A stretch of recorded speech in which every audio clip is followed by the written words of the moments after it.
Good evening, everyone. I'm Colby. And I'm Jen. Welcome to Risky News. Tonight, we'll take a look back into the past of public schools as well as the present state of these schools in America. I can definitely say for sure that schools are not the way that they used to be. No, they are not. And I remember back in kindergarten, we still had nap time. I had my favorite spot behind the big red cardboard blocks. It was quiet back there. It was generally a soothing experience. We had sing-alongs, there was really no pressure. But man, there is no time for that now. And no room for teachers that would allow it. Both Presidents Bush and Obama have gone the extra mile to leave no child behind and to get us to the top through a series of tests that hold schools and teachers accountable. Are the right goal. Accountability is the right goal. An accountability system must have a consequence. Otherwise, it's not much of an accountability system. Sounds good, right? Well, in retrospect, yes. I mean, they definitely are trying to push students and schools to reach their new limits. And by God, they succeeded. Now these students are facing extra anxiety and pressure due to these increased number of high-risk standardized tests. These kind of pressures and anxiety is already placed on top of the stressful level that they already have as just being a normal everyday student. But it's not only students that are facing these kind of problems. Teachers are also getting burdened by this new standardized test. Teachers now have to accommodate for these kind of tests in their curriculum. They're changing what they used to have perfected in many different ways. Now they have to make their curriculum shortened and still get the same amount of material out in order to have a decent amount of prep time for these tests or test review questions being implemented into these so-called curriculums that they have to now establish. Definitely having to change their curriculum is something that a lot of teachers did not want to do, but they had to because of these standardized tests. But these education reforms came from our government. I mean, sure, there were theorists and researchers and teachers just lining up with all their years and years of experience that could have helped to shape these reforms and maybe decide the direction of education from a place of understanding since they've been through it for years and years. But that would have been like cheating. I mean, if they wrote the test, they would already know what it said and it would make sense and, you know, it would be too easy to teach it. The government's definitely way more qualified in this area. Let's take a short commercial break. We'll be right back after a few words from our sponsors. Students are taking between 10 and 20 standardized tests depending on the grade, a total average of 113 different ones by graduation. Almost 30 different test questions have now been declared invalid because they're confusing or have outright errors. They'd already pulled 6 questions from an English exam related to a bizarre passage about a talking pineapple. Students had to answer questions about the story, which they say goes like this. A pineapple challenges a hare to a race. Other animals figure the fruit has a trick up its sleeve, but the hare wins and the animals eat the pineapple. It ends with the moral: pineapples don't have sleeves. And we're back. We're here tonight talking about the impact of the standardization of public schools in America. Is the pressure pushing students to the top or crushing them? Are pre-existing issues of inequity being exacerbated as students feel they are failing the tests that decide their worth? And is this attitude earning them a label such as slacker, trouble, delinquent, with teachers that should be their advocates?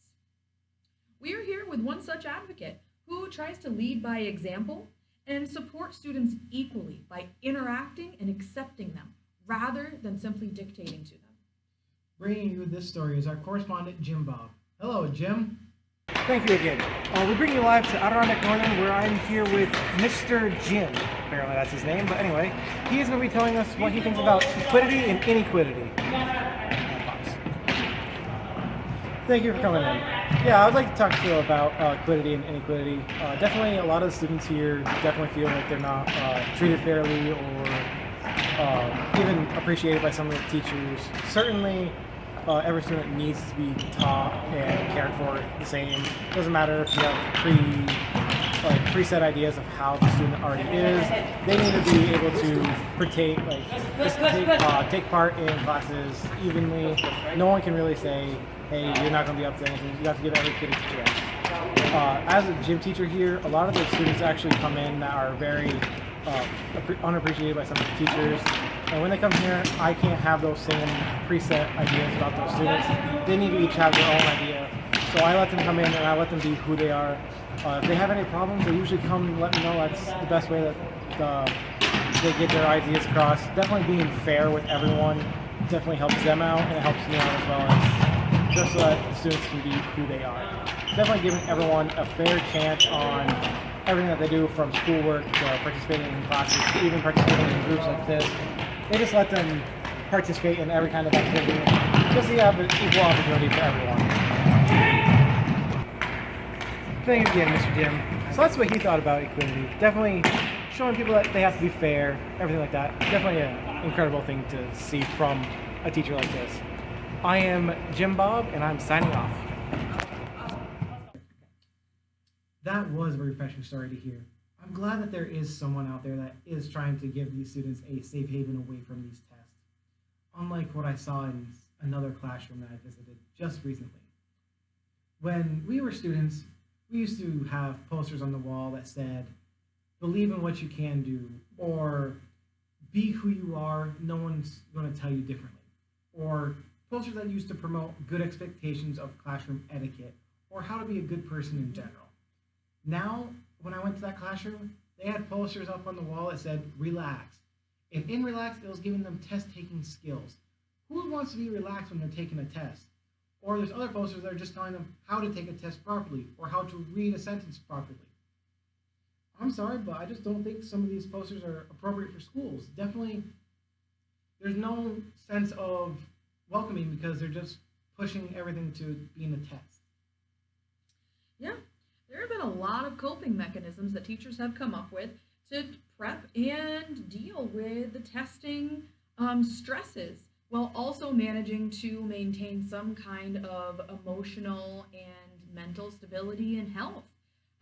These students are being put through the ringer, so they really want to bring some kind of uplifting mentality. So sure, the posters have bright colors and tell you to relax, or some teachers have gone so far as to create some creative sing-alongs.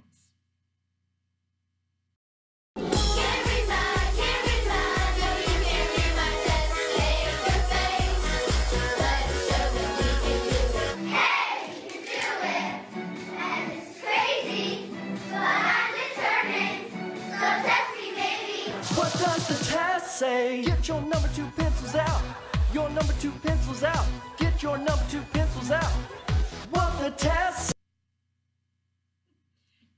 That's definitely something creative. Definitely creative. Yeah, interesting that teachers and students require elaborate coping mechanisms to deal with something that's supposed to be beneficial. Well, let's bring a positive spin back to this story. Let's talk about what teachers wish they could be doing. I know from the experiences that I've asked a couple of teachers, they wish that they could be more open with their students. They want to have a classroom where the students will come in during their free time to ask them how their day was, or how everything about their family's going on, if their family's doing good, if their family's doing bad. Not just having them come in during their free time to ask them how to answer this kind of question for their test.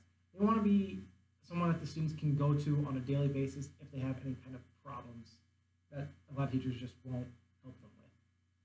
Yeah, you really want to have a sense of trust and safety within that. And I would add to that teachers wish that they could have a certain level of autonomy within their classroom.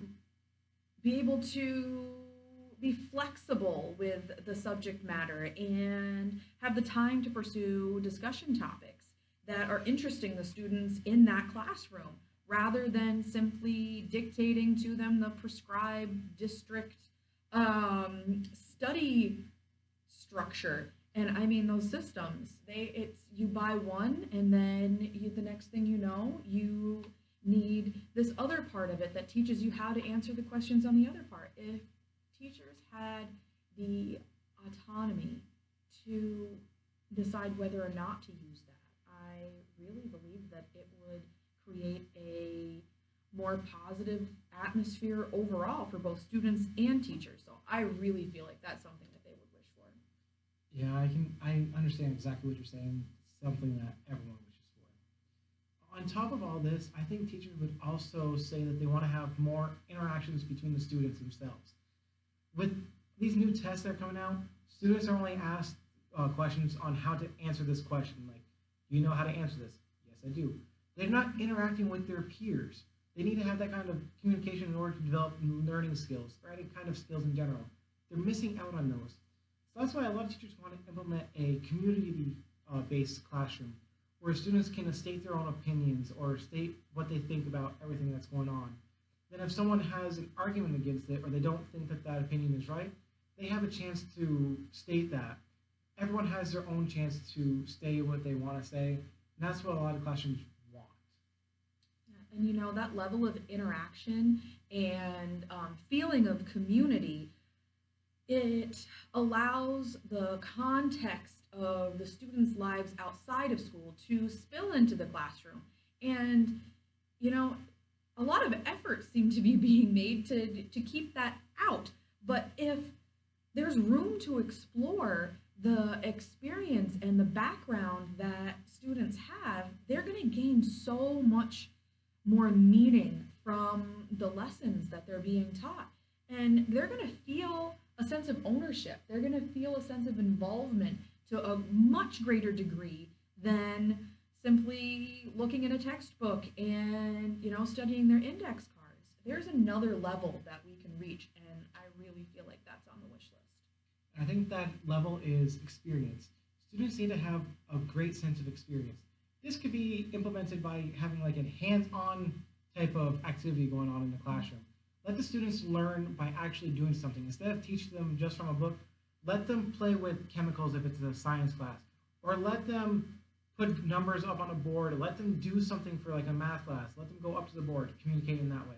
They need to have that kind of hands-on interaction so that they can learn better. Everything's done better that way, and they learn better that way. You know, and building on that kind of sense of science also, I feel like teachers would wish to make their classroom a more natural environment. It does something to our brains and our spirits to be in a space that feels more at one with nature. And it becomes more of a place that the students want to go, that the teachers want to go, and they feel more inspired to engage with all of these other things that we're talking about. And, you know, less dull, you know, less, I'm looking for a word and I can't find it. I can understand what you're getting at, though. You want to have a classroom where everything's welcome in there. You want to be feeling like you're at home, someplace that's comfortable for everyone. You don't want to leave anyone out in the dust, pretty much. You don't want to let people be uncomfortable in a situation. Absolutely. You want to feel like your best self. Yeah, exactly. So with that all being said from these experienced teachers on what they wish that they could be doing, some advice that they would probably give to new teachers that are trying to find a career in that sense, or they're still in school learning how to be a proper teacher. I bet their advice would be to keep your eyes open.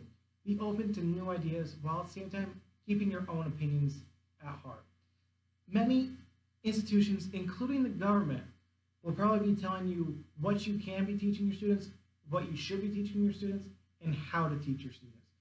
Sometimes you have to accept that, but at the same time, you need to keep your own beliefs at heart so that you can combine both of them together to make a good teaching strategy. Absolutely. You might not be entering the profession and find it to be a utopia, but hope is not lost. Make your own wish list and do everything you can to make it work. Be the teacher you wish you could be. Try every single day. Your efforts have the ability to change the lives of the students that are there. That's wonderful news. Thank you. that's all the time we have for today. This has been another episode of Risky News. I'm Colby. And I'm Jen. Thank you for